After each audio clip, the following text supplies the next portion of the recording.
In the quiet suburban sprawl of 2019, a seemingly routine missing persons call shattered the afternoon's tranquility, leading local police to a modest, two-story house where a family of four had inexplicably vanished.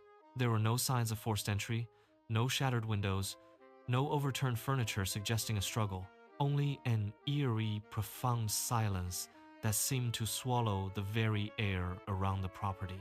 Inside, the scene was unsettlingly preserved. A snapshot of life abruptly paused. Dinner remained on the table, half-eaten, its warmth long since dissipated, and lights glowed softly in several rooms, casting long, dancing shadows. Yet, a peculiar detail immediately caught the officer's attention. Every mirror in the house, from the grand hallway-looking glass to the small bathroom vanity, was meticulously covered, draped with sheets or towels as if to ward off an unseen reflection. Neighbors, when questioned, had spoken of strange, soft whispers emanating from within the walls the night before. A sound like 1,000 hushed voices, murmuring secrets no human ear was meant to discern. Upon forcing entry, a foul, unidentifiable smell assaulted the officer's senses, a stench that was both organic and metallic, clinging to the air like a shroud. Then, from the depths of the house, a soft, broken voice began to repeat, a chilling mantra that echoed through the silent rooms. We didn't leave. Their search, guided by the unsettling voice, led them to a basement door, its heavy wood, secured by a formidable lock from the outside, a detail that defied logic. Forcing it open with a resounding crack, the stench intensified, becoming almost unbearable, and the air grew heavy with a palpable dread that settled deep in their bones. There, in the dimly lit corner of the basement, they discovered the family. All four stood motionless, facing the rough concrete wall, their backs to the officers, their forms rigid and unnaturally still, like statues carved from despair. Initially presumed dead, a sudden, horrifying movement shattered the illusion. One of them, the mother, unnaturally tilted her head with a slow, deliberate motion, revealing eyes that were completely black, devoid of pupils or whites, like twin abysses staring into the very soul of the universe. Then, the father spoke. But it was not his voice, not the familiar tone of a man, but a guttural, ancient sound that seemed to vibrate from the very foundations of the house, uttering a chilling warning that echoed in the sudden, profound silence. You shouldn't have opened it. The words hung heavy in the air, a malevolent promise of consequences yet to unfold. As the officers stared, frozen in a tableau of disbelief and burgeoning terror, realizing that the missing persons case had just become something far more sinister, a gateway to an unknown horror they were utterly unprepared to confront. The black eyes seemed to bore into them, an unspoken threat in their depths, and the unidentifiable smell intensified, making it difficult to breathe. The whispers from the walls seemed to grow louder, a chorus of unseen entities. Each officer felt an icy dread crawl up their spine, a primal fear. The family's stillness was unnerving, a silent testament to an unnatural control. The broken voice from earlier, "We didn't leave," now echoed with new, terrifying meaning. The covered mirrors suddenly made sense, a desperate attempt to hide from something. The half-eaten dinner, a symbol of life interrupted, now felt like a macabre offering. The locked basement door, a futile barrier against an encroaching darkness. The father's voice, a chilling pronouncement from a hijacked vessel. The officers instinctively tightened their grip on their weapons, though they felt useless. Every instinct screamed at them to flee, to escape the suffocating presence. The air crackled with an unseen energy, a malevolent force awakening. They were no longer just investigating a disappearance. They were trapped. The house itself seemed to breathe, a living, malevolent entity. The shadows in the basement deepened, concealing untold horrors. The family remained facing the wall, their black eyes now fixed on the officers. A low hum began to emanate from them, a sound that vibrated through the floor. It was a sound of ancient power, of something vast and terrible. The officers exchanged terrified glances, their faces pale in the dim light. They knew, with a certainty that chilled them to the bone, that they were not alone. The entity had found them, drawn by their intrusion into its domain. The warning had been clear, a prelude to an unimaginable terror. The whispers now seemed to be inside their own heads, echoing their fears. The house was no longer just a house, it was a tomb, and they were its newest guests.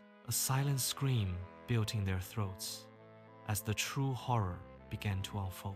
As the father's chilling, alien voice echoed, the officers, their weapons now drawn and trembling slightly, instinctively backed away from the unnerving tableau before them. The family of four remained in the corner, a macabre tableau, their bodies swaying imperceptibly, breathing in an unsettling, synchronized rhythm that filled the suffocating air. A moment stretched, taut with dread, before all four simultaneously, slowly, curved their lips into identical, grotesque smiles that did not reach their vacant, obsidian eyes. It was the youngest child, a girl no older than 7, who then took a single, deliberate step forward. With each movement, a series of sickening, audible cracks emanated from her small frame, like dry branches snapping underfoot, as if her bones were reshaping themselves beneath her skin. Her head tilted to the side, mimicking the father's earlier gesture, and a voice, thin and reedy, yet imbued with an ancient, knowing quality, whispered, "It learned us." The words hung in the air, a cold, insidious promise. Just as the last vestiges of light abruptly vanished, every bulb in the house, from the basement to the attic, flickered out in unison, plunging the entire structure into an absolute, suffocating darkness. The sudden void was not silent. The officers heard their own ragged breaths, the frantic thumping of their hearts. And then, something else. A sound like a whisper of cloth, or perhaps a scuttling, began moving rapidly around them. A presence unseen but undeniably felt, circling in the pitch-black confines of the basement. The air grew heavy, thick with an oppressive, watchful energy. Though they could see nothing, the officers later recounted a chilling sensation, an undeniable awareness of something vast and malevolent watching from directly behind them, its unseen gaze burning into their backs. Minutes later, backup units, alerted by the initial distress call, arrived at the house. They found the front door ajar, the interior lights still off, and an eerie quiet. Cautiously, they swept through the house, their flashlights cutting through the gloom. The scene was disturbingly familiar. Dinner still on the table, mirrors still covered, but the house was utterly empty. No officers, no family, no sign of struggle, just the lingering, foul stench.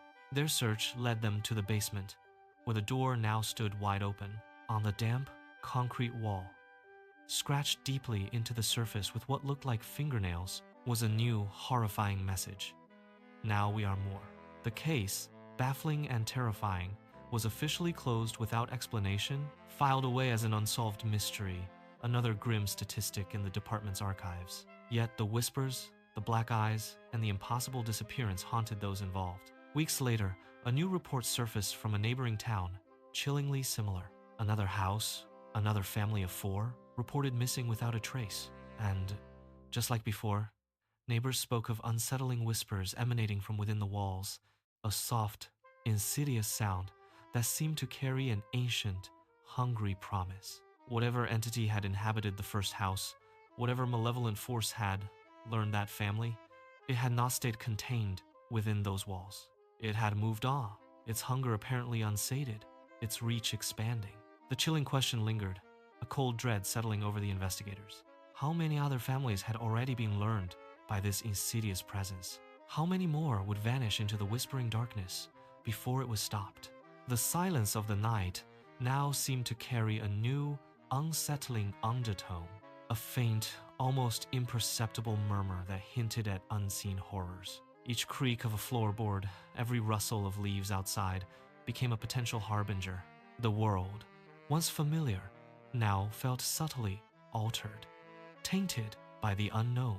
The whispers were no longer confined to a single house, but seemed to echo, faintly, from the very fabric of the night itself. A pervasive sense of unease began to spread through the community, a silent, unspoken fear that something ancient and malevolent had awakened.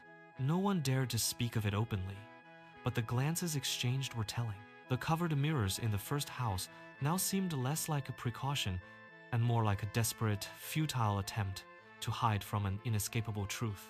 The entity was not just in the walls. It was in the silence, in the darkness, waiting, learning, and growing. The question of how many was not just about numbers, but about the very nature of their reality. now irrevocably altered. The Whispering House was merely the beginning.